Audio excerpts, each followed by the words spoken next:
Welcome to Fear and Greed, the week ahead. I'm Adam Lang, and with Sean Aylmer and Stephen Koukoulas both taking a well-earned break, I'm delighted to be joined by Sherelle Murphy, Chief Economist at EY. Sherelle, good morning. Good morning. It's lovely to be here with you. We've had a slew of data in the last week. Let's have a chat about it. The biggest number for me was the GDP figures released on Wednesday. What did you see in those numbers? Yeah, they were pretty miserable numbers, weren't they? Unfortunately, with GDP up just 0.2% in the quarter and 1% over the year. Not much good news in there at all. In fact, all of that growth came from the public sector, essentially. That was added zero point 0.4 percentage points contribution, and then the rest of the economy kind of took away from that. There was a bright spark in service exports, which largely reflects the international students' spending. But look, overall, I think what it's showing us is that the public sector is really taking on a bigger and bigger role in keeping the economy afloat. The share of public consumption and public investment rose to over 27% of GDP, which is actually the highest on record since these statistics were first gathered back in the 1960s. Now, it's not necessarily, of course, all bad news. There's a lot of support for households in there, which is really necessary at the moment. But what is not so good about that is the fact that the private business investment was pretty flat. Of course, consumption coming down, really sort of weak productivity growth in there as well. Productivity is barely moving at all at the moment. So whatever's going in the economy, it's not sort of setting us up for long-term growth. I think there's a lot of just kind of patching problems in the short term and helping households through this difficult period. Sherelle, as you look ahead from that data, what do you think is ahead of us? Look, I think, the household sector will see a little bit more momentum into the second half of the year because of the tax cuts and those sort of payments to the household sector pick up another notch because of things like the electricity support, cheap transport in Queensland. There's a number of programs in there. And at the same time, real wages are rising. That's because wages are now growing faster than inflation. So those two things together should mean that the household sector is doing a little better. But it's likely to be a fairly modest change going forward. We'll see GDP pick up just a little bit. But I just don't think that we're in for a particularly strong period at the moment, particularly with inflation high and the Reserve Bank's keeping the brakes on the economy with a relatively high interest rate. So it'll be an improvement, but I don't think it'll be much of one. Okay. And on a per capita basis, we saw that there's been 6 consecutive quarters of decline, which is something of a record. And that goes to how we're feeling about it. What did you see in the per capita numbers? Yeah, just incredible. We've never seen that before again since these data were first collected. And it's just essentially showing us that households are really tightening their belts. Yeah, they really are, on a volume basis, spending less than they were a year ago. So, yeah, households actually buying less on average across the sector.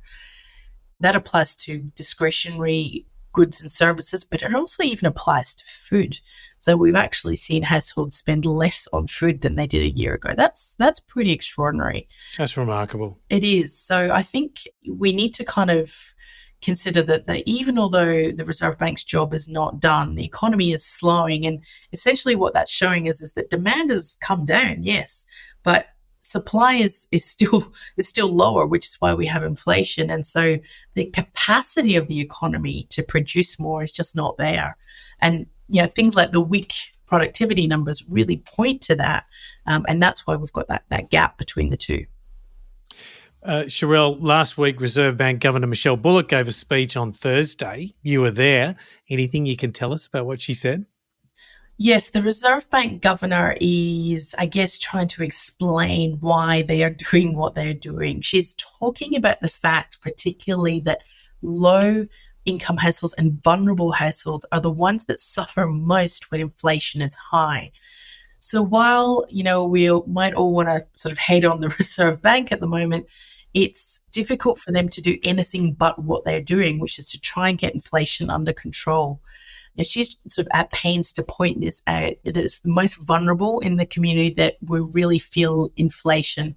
And they're the ones that would also suffer the most if inflation ran away, moved higher, and interest rates had to be lifted again. It would mean that the Reserve Bank was trying to clamp down on the economy and lower demand even more than it already is, which would mean job losses. And it tends to be the most vulnerable who would lose their jobs first. She's also making the point that low and mid-income households are the ones that spend a lot on the basics, the non-discretionary goods and services, the loaves of bread and rent. And these are all the things that are going up a lot in price. And by making sure that they don't go up further, in some way she's trying to say we're trying to protect those households. So there's been a lot of, I guess, anxiety about interest rates at the moment, obviously a lot in the political debate at the moment. What Michelle Bullock is trying to do here is just really make the point that what is going on with interest rates is necessary, and particularly for vulnerable households. A couple of other figures came out last week, Sharelle. On Monday, we had the ANZ job ads. What did you see there? Yeah, so job ads were actually down again in the month. And that is, I guess, an indication, again, of the fact that the labour market, while it still remains quite tight, is softening a bit.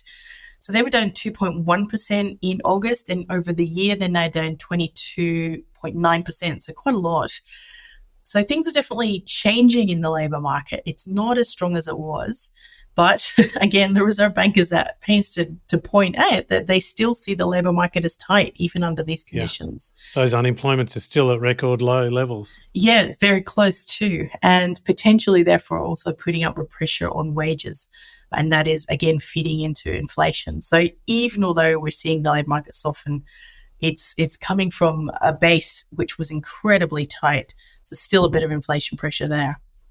Sharelle, the trade numbers, was there a glimmer of hope in them? Yeah, they were pretty good, actually, the trade numbers. The balance on trade actually widened from $5.4 billion last month to $6 billion this month. Good numbers on the agricultural exports. And that made up for some of the weakness that we've seen in the resource exports.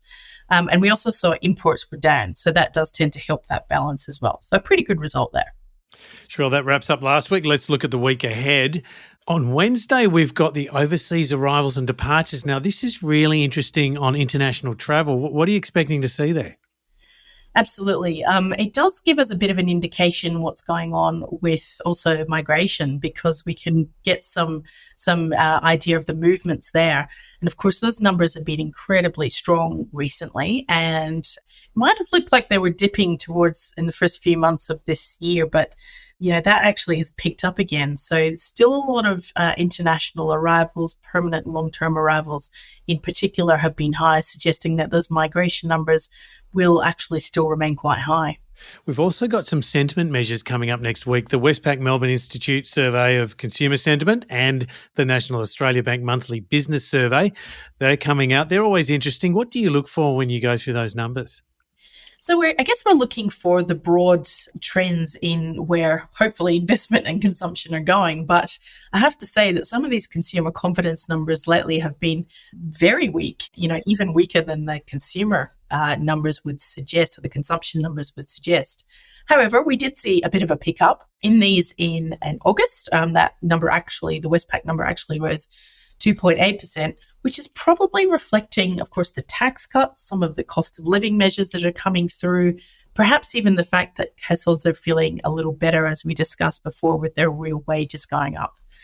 The business confidence numbers have been a little stronger. There's a gap has been opening up between business and consumer confidence, and businesses have clearly been feeling better. But having said that, they've kind of been edging down a little bit of late, back to closer to their long-term average. So definitely be watching those closely to see if there is some confidence about the future and the investment prospects in the corporate sector.